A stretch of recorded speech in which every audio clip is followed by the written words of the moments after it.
Reflexão do dia 18 de julho de 2023, 15ª semana do Tempo Comum, terça-feira.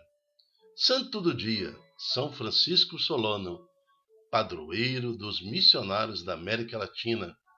Ele que tinha todos os recursos, nasceu numa família de muitos recursos, de muitas riquezas, mas Deus tocou o seu coração. Ele entra então para a ordem dos jesuítas e, com o apoio da sua família, resolve vir para a América Latina, as Américas, e anunciar o Evangelho. Então, assim, lá pelos anos de 1530, mais ou menos, sai da Europa em direção ao desafio de anunciar o Evangelho e começa a fazer a sua missão através do Peru. São Francisco Solano, padroeiro dos missionários da América Latina, dai-nos o anseio de sermos missionários e nunca desistir de anunciar as maravilhas de Deus. Amém. São Francisco Solano, padroeiro dos missionários da América Latina, rogai e intercedei por nós. Humildes, procurai o Senhor Deus, e o vosso coração reviverá. Assim está escrito no Salmo 68 de hoje. Humildes, procurai o Senhor Deus, e o vosso coração reviverá. Então, em meio às nossas dificuldades, aos anseios, todas as nossas dúvidas, que estejamos com o coração humildes na presença do Senhor. Menos eu, mais Deus. Menos as minhas vaidades, mais as virtudes em Deus. Humildes, procurai o Senhor Deus, e o vosso coração reviverá. A verdadeira alegria não está no saldo bancário, não está nas propriedades, nos títulos, imóveis. Não está, não. A verdadeira felicidade está em reconhecer que Deus é meu Salvador, que Jesus Cristo é meu libertador, que o Espírito está em mim.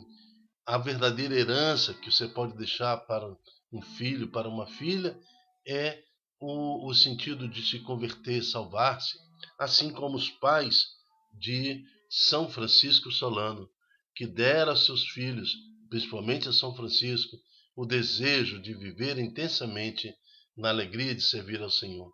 Veja, ele era um homem de muitos recursos, abandonou tudo para a missão de evangelizar. Sentia-se feliz anunciando Jesus. Na lama do abismo eu me afundo e não encontro um apoio para os pés. Nestas águas muito fundas vim cair e as ondas já começaram a cobrir-me. Humildes, procurai o Senhor Deus e o vosso coração reviverá. O responsório está no Salmo 68. Estamos reunidos em nome do Pai, do Filho e do Espírito Santo. Amém. Primeira leitura está em Êxodo, capítulo 2, de 1 a 15. Naqueles dias, um homem da família de Levi casou-se com uma mulher da mesma tribo. Lembrando que esse homem e esta mulher estão ainda no Egito, porque Jacó saiu de Canaã e fora morar no Egito, junto com José, seu filho. Aí passaram muitos anos mesmo. E lá os judeus se prosperaram, já eram grandes em números. E ela concebeu e deu a um filho. Ao ver que era um belo menino, manteve-se escondido durante 3 meses. Mas não podendo escondê-lo por mais tempo, tomou uma cesta de junco, calafetou-a com betume e pinche, e pôs dentro dela a criança e deixou entre os caniços, na margem do rio Nilo. Porque havia um edito do governo que toda criança do sexo masculino deveria ser morta. Então, para proteger o seu filho, dessa decisão egípcia, a mãe coloca aquela criança num cesto e esconde ali bem perto aonde a filha da rainha lá do Egito sempre ia tomar o seu banho. A irmã do menino ficou a certa distância para ver o que ia acontecer. A filha do faraó desceu para se banhar no rio enquanto suas companheiras passeavam pela margem. Vendo então a cesta no meio do caniço, mandou uma das servas apanhá-la. Abrindo a cesta, viu que era uma criança. Era o menino que chorava. Ela compadeceu-se dele e disse: é um menino dos hebreus. A irmã do menino disse então à filha do faraó: queres que eu vá chamar uma mulher hebreia para que possa amamentar o menino? A filha do faraó respondeu: vai, é uma boa ideia. E a menina foi e chamou a mãe do menino, quer dizer, chamou a própria mãe para cuidar do seu irmãozinho, que a filha do faraó achou. A filha do faraó disse à mulher: leva este menino, amamenta-o para mim, e eu te pagarei o teu salário. A mulher levou o menino, amamentou. Quando já estava crescido, ela o levou para a filha do faraó, que o adotou como filho e lhe deu o nome de Moisés, porque disse ela: eu o tirei das águas. Um dia, quando já era adulto, Moisés, que já conhecia sua história, sabia que não era egípcio e que ele tinha de descendência o povo hebreu, saiu para visitar seus irmãos hebreus. Viu uma aflição muito grande quando ele presenciou um egípcio que maltratava um de seus irmãos, chicoteando. Olhou para os lados e, não vendo ninguém, matou o egípcio e escondeu-o na areia. No dia seguinte, saiu de novo e viu dois hebreus brigando um com o outro. Aí Moisés foi lá, separou a briga e disse ao agressor: por que bates no teu companheiro? E este replicou: quem te estabeleceu como o nosso chefe, nosso juiz? Acaso pretendes matar-me como mataste o egípcio? Moisés ficou com medo e disse consigo: com certeza o fato se tornou conhecido. Realmente o faraó já teria sido informado do que aconteceu e procurava matar Moisés. Mas este, fugindo da sua vista, fugiu e parou na terra de Madiã. Palavra do Senhor, graças a Deus. Então nós temos aí a história de Moisés, aquele que Deus usaria para libertar o povo do Egito, da escravidão do Egito. Então, um pouco sinalizando e profetizando, refletindo o que seria Jesus Cristo para nós hoje, né? Aquele que nos libertou da escravidão, do pecado, da culpa. A sua vida, a sua morte nos libertou. Moisés, então, passa a ser um grande profeta também do Senhor. E aquele que nos trouxe as leis, lembra das leis, dos 10 mandamentos? Deus falava com Moisés e escreveu na pedra os mandamentos que nós conhecemos hoje. Então, assim também reflete a presença de Deus em Moisés, aquele que libertou seu povo, e reflete em Jesus Cristo, aquele que liberta do Espírito, que liberta o homem na sua totalidade e voltando-o para Deus. Que possamos, então, ouvir essa presença de Deus em nossas vidas, que a vida que Deus prolonga, que dá a missão que Deus dá a Moisés, que trouxe para o povo hebreu a presença da lei, seja manifestada também em nossa vida, na presença de Jesus Cristo, que nos trouxe pela fé a libertação dos nossos pecados. Evangelho está em Mateus, capítulo 11, de 20 a 24. O Senhor esteja convosco, Ele está no meio de nós. Proclamação do Evangelho de Jesus Cristo segundo Mateus. Glória a vós, Senhor. Naquele tempo, Jesus começou a censurar as cidades onde fora realizada a maior parte dos seus milagres, porque não se tinham convertido.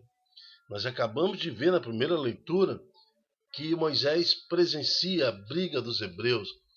Ele depois ele presenciou também como que o egípcio ele tratava o povo hebreu com chicoteadas.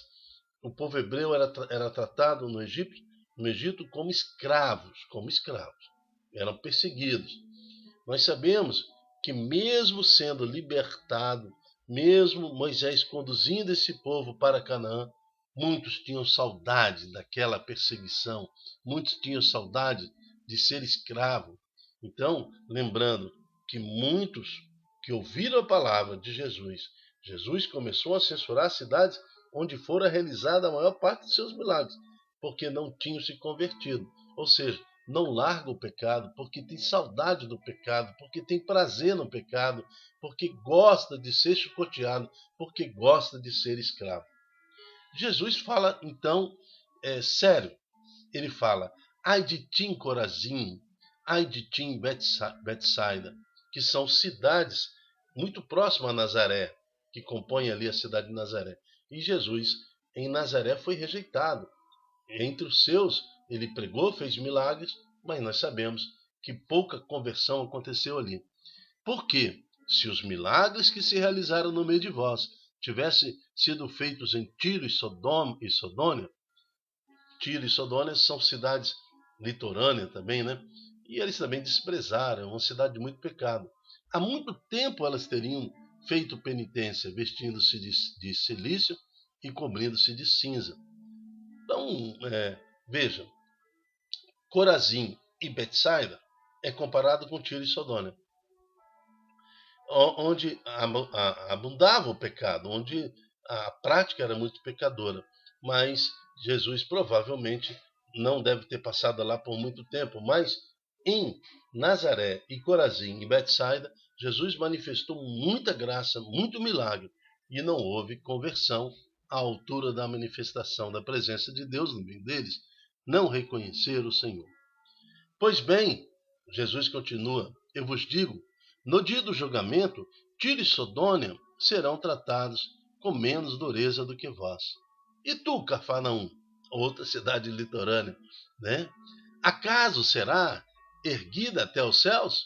Não, será jogada no inferno. E são palavras muito duras, porque o Senhor morreu numa cruz. Jesus Cristo veio para todos, os que nasceram, os que estão vivos no dia de hoje, os que já morreram e os que vão nascer. Não tem um ser no mundo que não tenha recebido como efeito e graça a obra do Senhor em Jesus Cristo. Todos nós, todos. Quem é bom, quem é mau, quem é ladrão, quem é assassino, quem é corrupto. Jesus veio para salvar todos. Mas muitos se perderão, muitos não serão salvos. E tu, Cafarnaum, acaso será erguida até os céus? Não, será jogada no inferno. São palavras fortes. Todo aquele coração que rejeita e não aceita a salvação será jogado no inferno. Porque se os milagres que foram realizados no meio de ti tivessem sido feitos em Sodoma, ela existiria até os dias de hoje. Olha só, é muito profundo isso.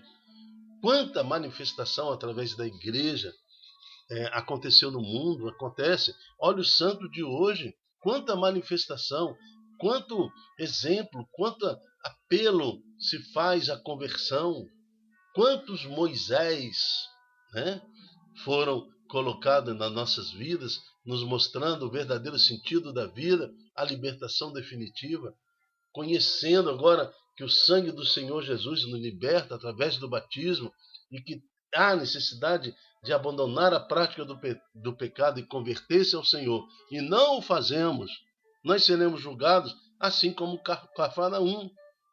Acaso será erguida até os céus? Não, será jogada no inferno, porque os seus milagres, as manifestações e todo apelo de conversão que foram realizados no meio de ti, tivessem sido feitos em Sodoma e Gomorra, eles existiriam até hoje.